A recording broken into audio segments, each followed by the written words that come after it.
Hello again everyone, Dr. Dan Bockmann here, and today we are going to talk about the dangers of safety, which seems contradictory, right? I mean, safety should be good, right?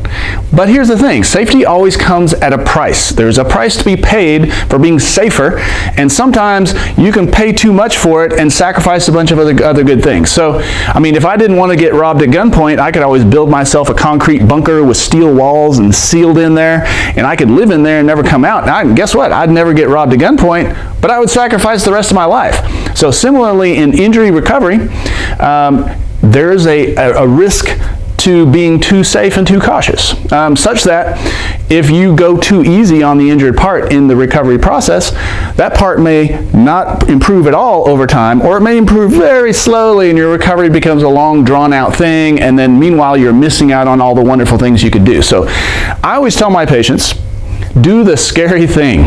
So a lot of the things that you need to get well, I tell them, are going to feel a little scary and a little painful. But guess what?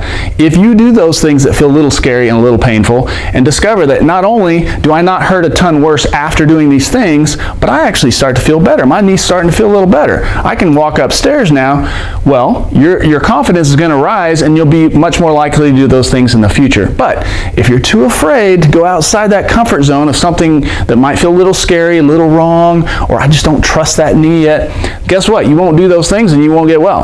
So when you're walking your patients through recovery, if you're a rehab professional, always encourage them to take little steps, because if they're not adding more work to the injured part, the danger of that safety is that their recovery will flatline, or maybe they'll even get worse. So hope that seemed interesting or made sense. If so, great. If you'd have questions you'd like me to answer, leave those as a comment in the comment section below. I'd love to get back to you with a special video for that.